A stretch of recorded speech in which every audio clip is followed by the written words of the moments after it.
America में 50%, भारत में 5 to 6% और बांग्लादेश में 3 to 4% लोग स्टॉक मार्केट में सरमायाकारी करते हैं। जिस मुल्क में जितने ज्यादा लोग तालीम याफ्ता होते हैं, वहाँ उतनी ही ज्यादा स्टॉक मार्केट में शमूलियत होती है। लेकिन पाकिस्तान में सिर्फ 1.5% लोग ही स्टॉक मार्केट में सरमायाकारी करते हैं। इसकी सबसे बड़ी और अहम वजह यह है कि हम तालीम के मामले में हमेशा पीछे रहे हैं। मिसाल के तौर पर जब दुनिया आईटी के शोबे में तरक्की कर चुकी थी, हम तब जाकर आईटी के कोर्सेज करवा रहे थे। इसी तरह आज भी कई लोगों को पता ही नहीं है कि पाकिस्तान स्टॉक एक्सचेंज में टेक्निकल और फंडामेंटल तज्जिए के कोर्सेज क्या होते हैं, और इन्हीं कोर्सेज की कमी की वजह से अक्सर सरमायाकार अपना पैसा स्टॉक मार्केट में खो बैठते हैं। इस मसले का हल PSMU लेकर आया है, टेक्निकल और फंडामेंटल एनालिसिस के कोर्सेज। रोजाना मुफ्त तालीम सिर्फ PSMU के YouTube चैनल पर।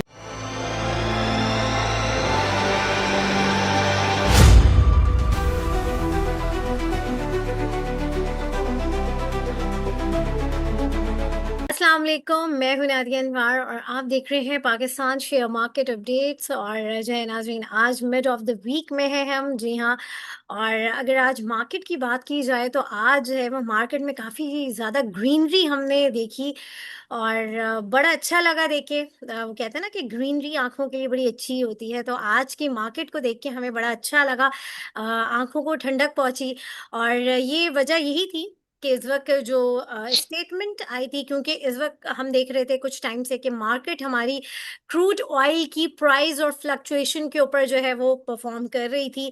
बट राइट नाउ आज जो हमने मार्केट में ऑब्जर्व किया, ऑब्वियसली क्रूड ऑयल तो ऊपर ही है, बट कुछ स्टेटमेंट ऐसे आए हैं और कुछ पॉजिटिव स्टेटमेंट है अमेरिका की तरफ से भी और ईरान की तरफ से भी, और जिसको जो इन स्टेटमेंट्स को वेलकम किया है सारी एशियन मार्केट ने। और जाहिर सी बात है हमने तो बहुत ज़्यादा वेलकम किया।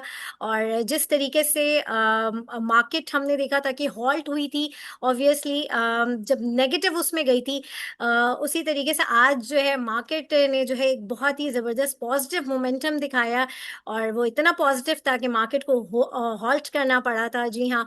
और इस टाइम पे आगे फर्दर क्या स्टांस रहता है आगे, ये वॉर की जो सिचुएशन है, ये किस करवट जाके बैठने वाली है।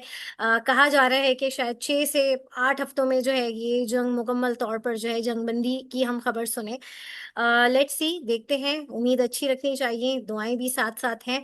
और जो है आज हमारे साथ जो गेस्ट मौजूद हैं उनसे हम ये सारी बातें करेंगे।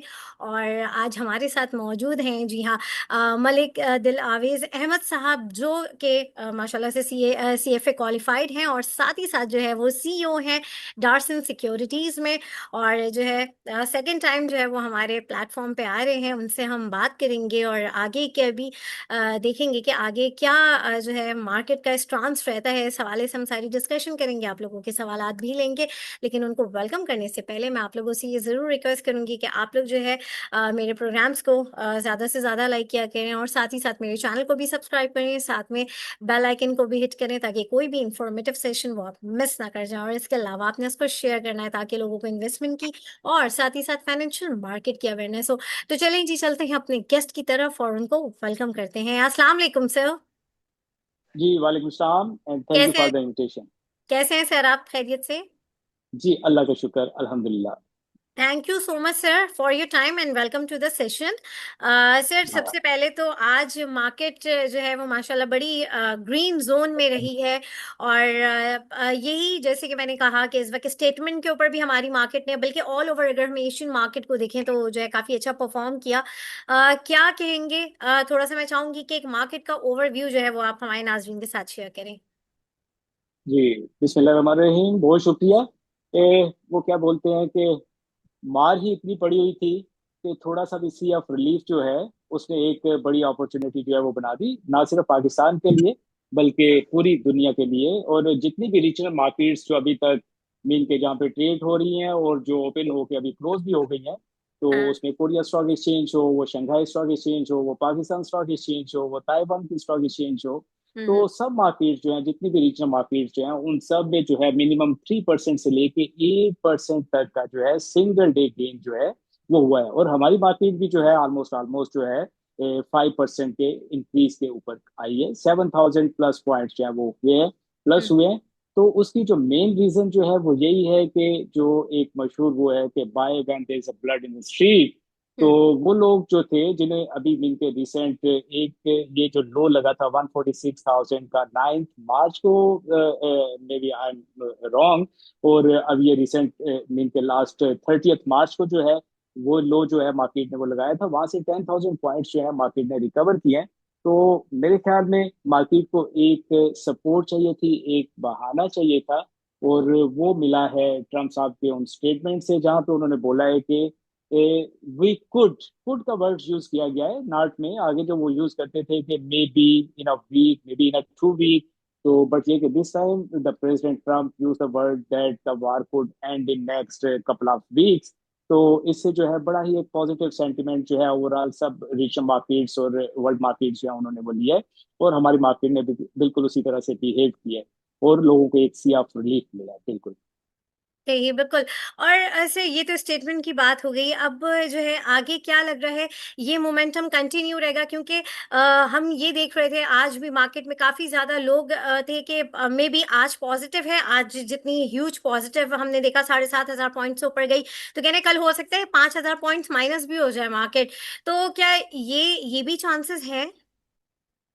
जी, पॉसिबिलिटीज हर तरह की अभी रखनी चाहिए जितने भी इन्वेस्टर्स हैं। सही है। Hmm. A bird in hand is better than two in bushes. तो इसमें जो है जंग अभी खत्म नहीं हुई है, war is not over yet. Hmm. और ये मीन के पहले जो है एक चीज हम ये तो बात कर रहे हैं कि मीन जो स्टेटमेंट आ गई है प्रेसिडेंट ट्रम्प की तरफ से, या सेक्रेटरी जो है स्टेट जो है मार्को रूबियो जो है उन्होंने बोला है कि फिर यहाँ पे जो डेवलपमेंट्स हो रही हैं, जो फैसिलिटेटर्स एंड मीडिएटर्स जो है Pakistan, Egypt, Turkey, Saudi and China के पास किए हैं, कि एक बड़ा नाम भी जो है उसमें शामिल हो जाए किसी तरह से, जिससे ईरान का जो है कॉन्फिडेंस है, फिर वहां से जो है मीन के कुछ ऐसा गुडविल जेस्चर जो है ईरान जो है अलाउ कर रहा है, कुछ जो ऑयल टैंकर्स जो है, ऑयल शिप्स जो हैं, उनको वहां से होमस से, स्टेट ऑफ होमस से जो है वो घुसने की इजाजत भी मिल रही है। तो हम्म। ये सारे पॉजिटिव जेस्चर हैं, लेकिन क्या ये फैक्ट नहीं है कि आज की डेट तक, अभी तक जो है वार जो है अभी रुकी नहीं है। अभी रिसेंट जो है कुवैत के ऊपर जो है वो अटैक्स हुए हैं, जहाँ पे सुनने में आ रहा था कि जो मैरीन्स जो हैं 3,500 से ज्यादा, जो 3-4 हजार जो इनके डेल्टा फोर्स के जो उनके जवान हैं, वो वहाँ पे कुवैत या कोई किसी ऐसी बेस पे आना था, तो उससे पहले वहाँ पे उन्होंने अटैक कर दिए। यूएई में जो है वो वार्निंग्स जो है वो इशू की जा रही हैं। तो the war is not over, opportunity है यहाँ पे। मेरे ख्याल में अपने आप को फिर दोबारा से अपॉर्चुनिटी मिलेगी, जैसे आपने बोला है कि दोबारा मीन के कोई भी ऐसा इंसिडेंट, अनटूवर्ड इंसिडेंट ऐसा कोई हो जाता है, तो फिर दोबारा से जो है मार्केट अपने उसको वो मीन के नीचे बॉटम की तरफ वो जा सकती है। बट ये कि मूविंग फॉरवर्ड अगर क्लैरिटी मजीद होती जाती है, तो हमारी मार्केट जो है वो उसमें पोटेंशियल है। लिक्विडिटी मार्केट में ओवरऑल इतनी ज्यादा है, और अभी जो है एक और हमारी मार्केट को जो कम्प्लीमेंट किया है आज की उसमें जो जितना भी इंक्रीज हुआ है, कि इन्फ्लेशन की जो ओवरऑल एक्सपेक्टेशंस थी कि मार्च के महीने में because of the Ramzan, because of the ये ऑयल प्राइसेस जो है 55 रुपीज से गवर्नमेंट ने बढ़ा दी थी। हम्म। तो ओवरऑल जो एक कंसेंसस था कि 7.5% की इन्फ्लेशन जो है वो मिलके होगी, वो एक्सपेक्टेशन से नीचे जो है वो प्रिंट आया है, 7.3% के ऊपर आया है। तो हम्म। इससे भी एक बड़ी जो है एक सीएफ रिलीफ को मिला है, और आगे की फर्दर एक्सपेक्टेशन जो है वो इस तरह से सेट हुई हैं कि मॉनेटरी पॉलिसी जो है 27 अप्रैल को जो जाके होनी है, तो हम्म। माइट भी उसमें जो 200 बेसिस पॉइंट्स या इसके आसपास की जो बातें हो रही थी, might be there is some relief के वो इंटरेस्ट रेट इंक्रीज नहीं हो जैसे एक्सपेक्ट किया जा रहा है, बिकॉज के इन्फ्लेशन का नंबर वो प्रिंट नहीं हुआ है। तो हर तरह की पॉसिबिलिटी सामने रखनी चाहिए। चीजें जो है मीन के जहाँ पे चांस मिल रहा है प्रॉफिट बुक करके मीन के अपने कैश को भी हाथ रखें, लेकिन जहाँ पे अपॉर्चुनिटी डाउन साइड पे मिल रही है, जैसे मीन के मार्केट जो है 10,000 पॉइंट अभी मीन के कल परसों ही अभी नीचे थी मार्केट जो है, हाँ। तो वहां पे अच्छे स्टॉक्स जो हैं, जो जिनका डिविडेंड यील्ड बहुत बेहतर है, जिनका प्राइस अर्निंग मल्टीपल जो है 8 से 9 से जो है वो 6 के ऊपर आ गया हुआ था, तो उन स्टॉक्स को मिस नहीं करना चाहिए। हाँ, ग्रेट। बिल्कुल, ये बात आपने बिल्कुल सही कही सर। सर, इस वक्त अगर हम थोड़ा-सा सेक्टर वाइज़ बात करें, तो इस वक्त कौन से सेक्टर्स को आप देख रहे हैं कि इन सेक्टर्स में जैसे अपॉर्च्युनिटी अगर मिलती है, तो इन सेक्टर्स में जो है एंट्री ज़रूर लेनी चाहिए हमारे इन्वेस्टर्स को? देखिए अभी जो है रिसेंट जो है लास्ट टाइम मई में जब हमारे साथ इंडिया ने एडवेंचर किया था, तो हम्म। उस वक्त पाकिस्तान का एक इंटरनेशनल स्टेचर जो है वो काफी इम्प्रूव हो गया था। और हम्म। मीन के उस वक्त माइट भी उस तरह से फाइनेंशियल्स उसमें जो है इनकॉर्पोरेट चीजें नहीं हुई थी। बट दिस टाइम अगेन जो है पाकिस्तान एज अ मीन के दूल्हे मियाँ और एज अ लाडला जो है रीजन के जो है वो बन के पाकिस्तान जो है सामने आए हैं, और अल्लाह ने ये इज्जत दी है हमें। हमें इस पे जो अल्हम्दुलिल्लाह। है प्राउड होना चाहिए कि बीइंग पाकिस्तानी जो है कि ये सारा एजाज जो है हमारे हिस्से में आ रहा है। और दिस टाइम आई बिलीव कि वो वादे वही जो कि इस रीजन में जो हमारे जो ब्रदर इस्लामिक कंट्रीज हैं, जिन्होंने SIFC के साथ जो है एक प्रोमिस किए थे कि हाँ। ये फॉरेन इन्वेस्टमेंट जो हम आपके कंट्री में करेंगे, रिफाइनरी में लगाएंगे, फ्लावर सेक्टर हाँ। में लगाएंगे, सही है। तो ये जो है अब जैसे ही ये जरा थोड़ा से मामला जो है सेटल डाउन होते हैं, तो आई फर्मली बिलीव कि ये लोग जो है अब उस पे अमल करेंगे, जेन्युइनली अमल करेंगे। सिर्फ जो है हमारा जो है रोल ओवर जो है लोन, उसको सिर्फ रोल ओवर नहीं करेंगे, बट ऑन एक्चुअल जो है मेरे ख्याल में वो करेंगे। तो जो बातें जो पहले हो रही थी कि रिफाइनरी सेक्टर में जो है कि सबसे बड़ी रिफाइनरी पाकिस्तान की जो है वो हो सकता है, उसकी पॉसिबिलिटी रखनी चाहिए। तो मेरे ख्याल में इस सेक्टर को सामने रखें कि कोई भी ऐसी अनाउंसमेंट, जैसे ही ये सारी सूरत हाल सिचुएशन जो है क्लैरिटी की तरफ आती है, तो हाँ। वो वादे जो अभी तक मैच्योर नहीं हुए हैं, तो हम्म। उन सेक्टर की तरफ या उन वादों के ऊपर, उन प्रोमिस के ऊपर रखना चाहिए। जिसमें मुझे याद आता है कि वो सबसे बड़ी रिफाइनरी का जो है पॉलिसी। वो एक था कि जी, तो रिफाइनरी सेक्टर जो है वो लाइमलाइट में आ सकता है। फिर सही। उसके बाद जो है अभी अच्छा एक्सपोर्ट्स जो है, चूंकि अभी वो रुका हुआ है, तो पाकिस्तान की एक्सपोर्ट्स जो है जिसमें मेजरली फूड जो है गल्फ स्टेट्स में ये यहाँ पे वो जाते हैं, तो वहां पे भी जो है एक चार्म नजर आता है। लोकल उसमें देखें तो फूड है, तो फूड के साथ फिर फर्टिलाइजर जो है वो उसको कम्प्लीमेंट करता है, उसके बगैर जो है ये सारा वो होता नहीं है। तो हम तो वैसे कंज्यूमर बेस्ड जो है इकोनॉमी है, 250 मिलियन पॉपुलेशन में फीड करना है, तो यहाँ हम्म। पे ग्रोथ जो है वो कंटिन्यूस को नजर आएगी, फर्टिलाइजर में भी आपको, रिफाइनरीज में भी आपको नजर आएगी। फिर मूविंग फॉरवर्ड जो है अगर देखें तो जो अभी रिसेंट प्लेयर्स जो हैं, कुछ ऑटोज के जो हैं वो आए थे और मार्केट में मिलके, मार्केट नो डाउट तो उस टाइम पे प्रेशर में थी, बट हाँ। ये कि उन्होंने अच्छा परफॉर्म किया था मेरे ख्याल में। उनको दोबारा एक अच्छा डिप आया है, तो दोबारा से उनको रिकंसिडर करना चाहिए, जो कि ऑटो में जो न्यू प्लेयर्स जो हैं वो मार्केट में वो आए। सही। और सर सर्कुलर डेट के हवाले से बताएं, इस वक्त जो है अभी सिचुएशन है, तो सर्कुलर डेट का आगे क्या, उसकी पेमेंट की क्या पोजीशन है, थोड़ा सा इसके हवाले से भी बताएं।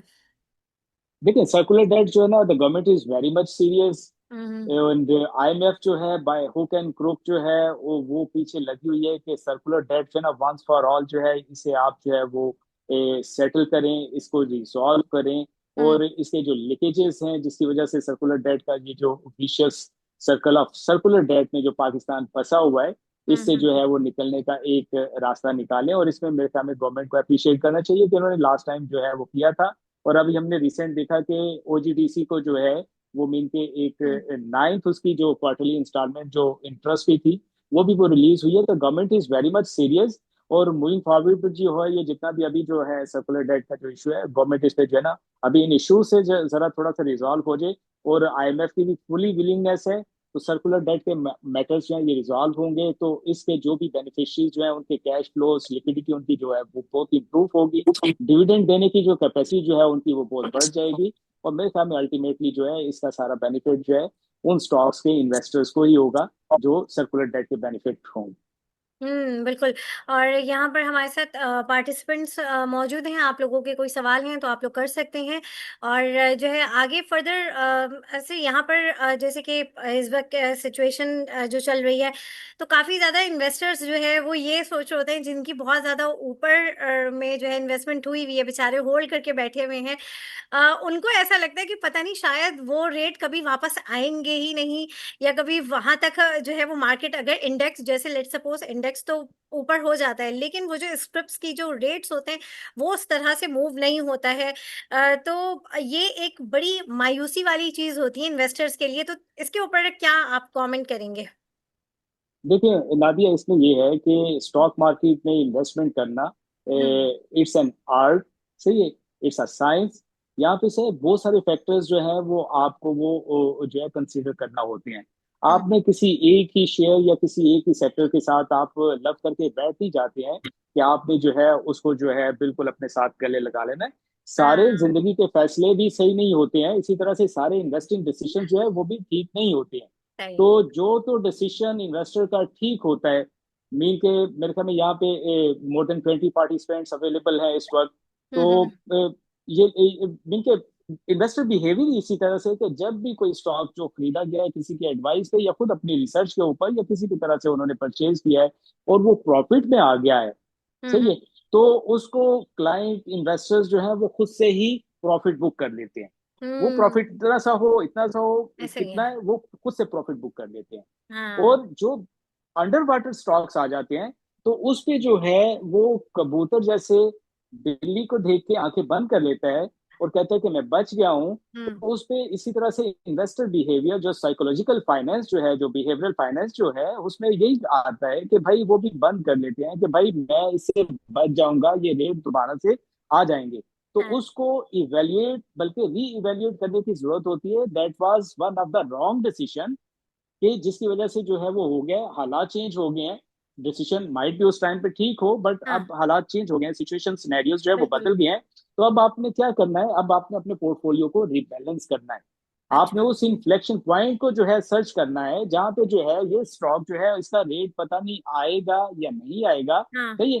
तो हम वो वाले स्टॉक की तरफ स्विच करें और जहां पे पता है कि ये जो है यहाँ पे डिविडेंड भी आएगा, यहाँ पे कैपिटल गेन भी आएगा। लेकिन उस सही। स्विच करने में जो सबसे बड़ा जो है वो एक हार्डल होता है, वो होता है लॉस बुक करना।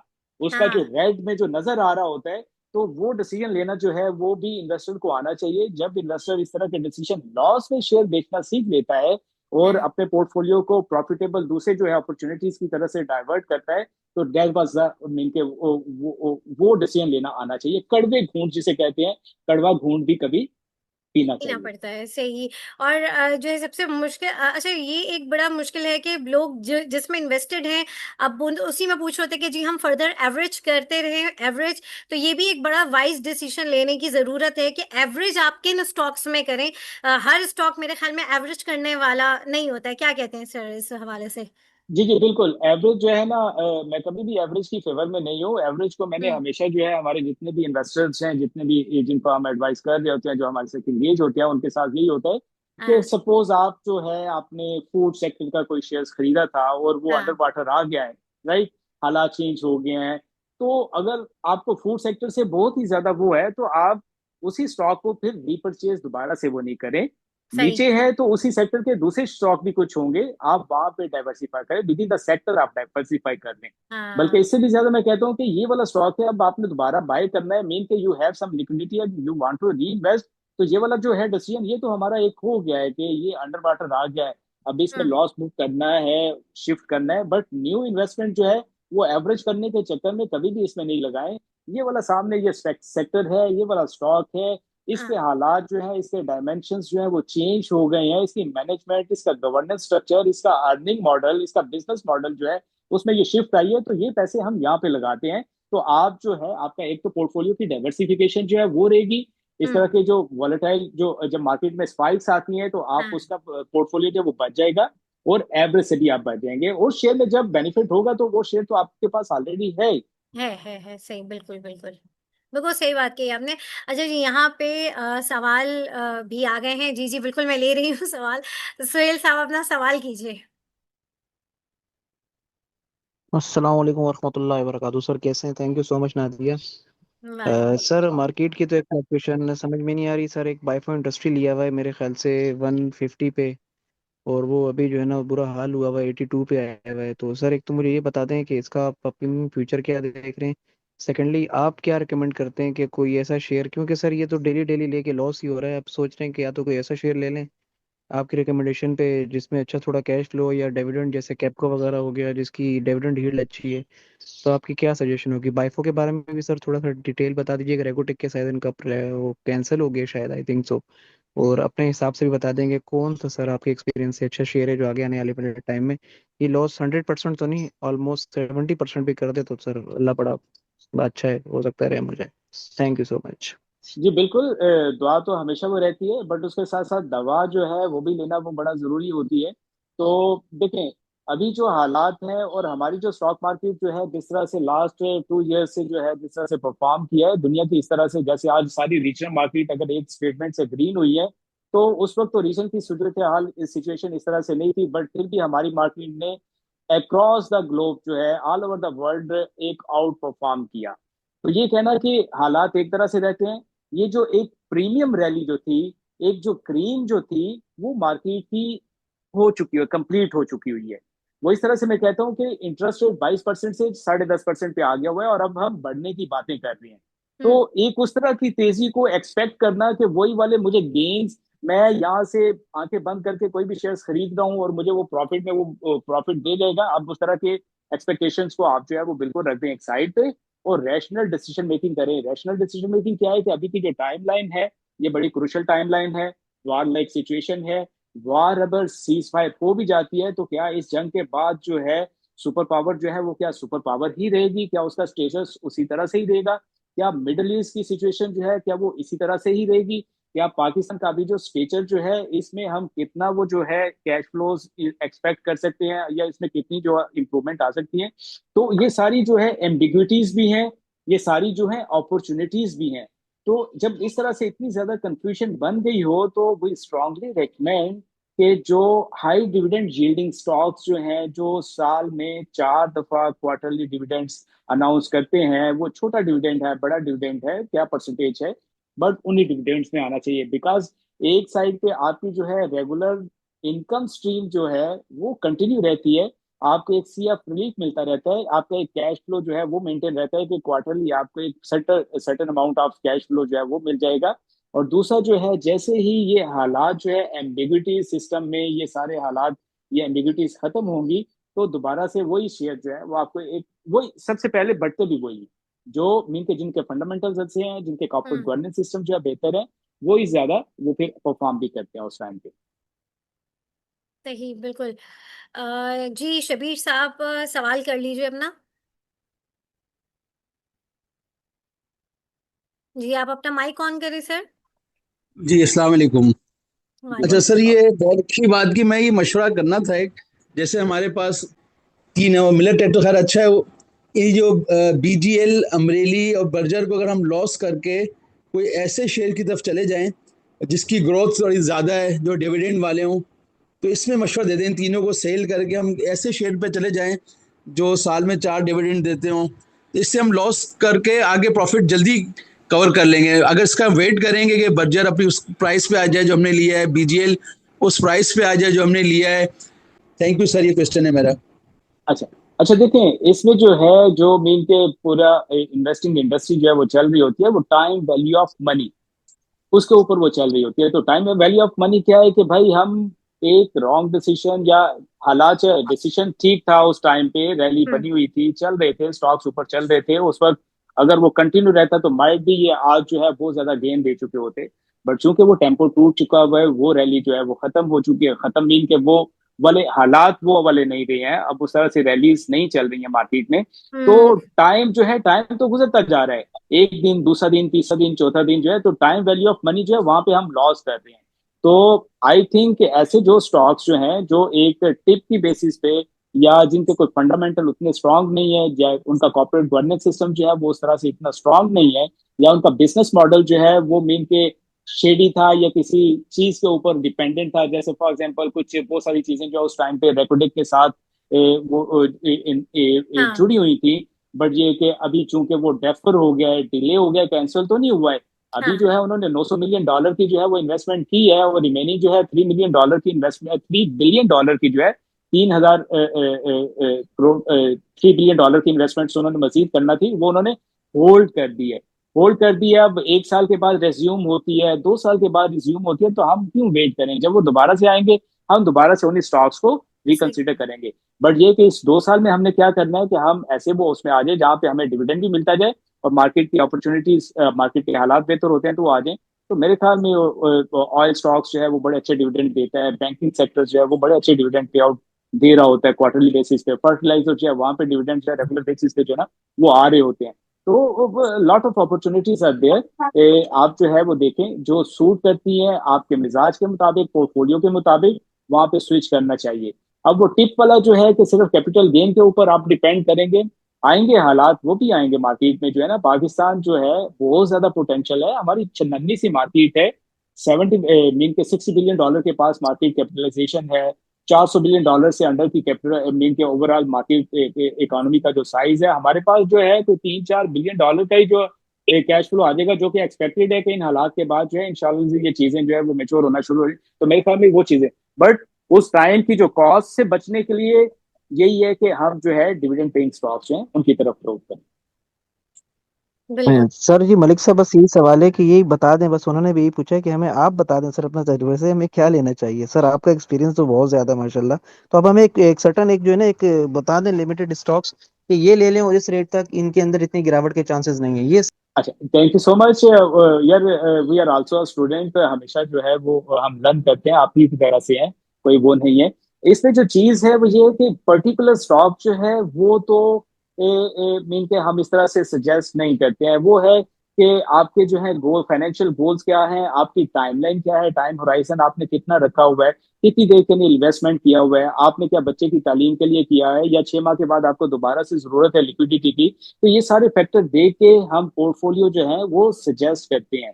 तो ऐसे उसमें जो है मेरे ख्याल में फर्टिलाइजर जो है बहुत अच्छे डिविडेंड जो है हमेशा उसने दिए, उसको देखना है। बैंकिंग सेक्टर जो है वो बड़े अच्छे डिविडेंड जो है हमेशा वो मिलके आते रहते हैं। और आगे मूविंग फॉरवर्ड जो है जिस तरह की बातें हैं कि इन्फ्लेशन बढ़ रही है, इंटरेस्ट रेट बढ़ने के चांसेस हैं, तो मेरे ख्याल में दोबारा से जो है ये लाइमलाइट में आ जाएंगे। तो इन फैक्टर्स को देखते हुए पर्टिकुलर स्टॉक को जो है उसी वक्त हम रिकमेंड करते हैं जब कोई पर्टिकुलर सिचुएशन आपकी जो है वो मेरे सामने कंप्लीट हो। बट मैंने ओवरऑल बता दिया कि फर्टिलाइजर है, बैंकिंग है, हम्म। ऑयल एंड गैस है, यहाँ पे बहुत अच्छे ऑप्शंस अवेलेबल हैं। आप अपनी मर्जी से जो आपके माइंड को मीन के सूट करते हैं आप वहाँ पे वो हाथ डाल सकते हैं। सही। बहुत शुक्रिया जी। अच्छा सर, अब आखिर में जो है कल की मार्केट कैसी लग रही है? कल पॉजिटिव रहेगी या फिर जो लोग एक मिथ कह रहे हैं कि फिर 5,000 पॉइंट गिर जाएगी, कल की मार्केट को क्या प्रेडिक्ट कर रहे हैं, क्या लग रहा है, या फिर कोई न्यूज़ के ऊपर डिपेंड करता है कुछ? देखिए कल तक जो है अभी बहुत टाइम है। इस टाइम में जो वर्ल्ड वाइड जो है जिस तरह से सिचुएशंस हो रही राइट। हैं, हम्म। हमारे जो है डिप्टी प्राइम मिनिस्टर जो है वो बीजिंग से वो आते हैं, क्या खबर लेके आते हैं। ट्रम्प हाँ। साहब की अभी जो है वो मीन के प्रेसिडेंट ट्रम्प की जो है वो अभी वो प्रेस कॉन्फ्रेंस है, उसमें वो दोबारा से क्या वो देते हैं, या फिर प्रेस कॉन्फ्रेंस के बाद से दोबारा से क्या ट्वीट कर देते हैं, वो सही है। तो ये राइट। सारी चीजें जो है कि कल क्या है, बट ये है कि आज जिस तरह से मार्केट बढ़ी है, जिस तरह हाँ। से ऊपर आई है, तो मेरे ख्याल में अगर कहीं पे प्रॉफिट टेकिंग का कोई चांस बनता है तो हम्म। वहां पे वो थोड़ा वो करके थोड़ा कैश जो है वो भी हाथ में रखें कि मार्केट में कोई अपॉर्चुनिटी अराइज होती है ये सारी राइट। सिचुएशन की वजह से, क्यों किसी की भी कुछ हरकत की वजह से मार्केट कहीं पे भी जो है वो अपॉर्चुनिटी देगी। तो थोड़ा कैश जो है उसको भी हाथ में, अगर फर्दर यहाँ से जो है जो सुबह मिन के जिस तरह से अभी क्लोजिंग हुई है, तो सुबह यहाँ से मिन के ऊपर आती है तो थोड़ा मिन के प्रॉफिट टेकिंग करनी चाहिए मेरे ख्याल में। दोबारा से मार्केट अपनी रेंजेस जो है नए बैंड जो है वो बनाएगी और उन रेंजेस में ट्रेड करेगी। सही, बिल्कुल। बहुत शुक्रिया सर आपका, थैंक यू सो मच। और हमारे साथ जितने भी पार्टिसिपेंट्स थे, आप लोगों का भी बहुत शुक्रिया। और जो है नाज़रीन, यहाँ पे लूँगी मैं इजाज़त। इंशाल्लाह आप लोगों से फिर मुलाकात होगी, तब तक के लिए अल्लाह थैंक यू सो हाफ़िज़। मच। Thank you so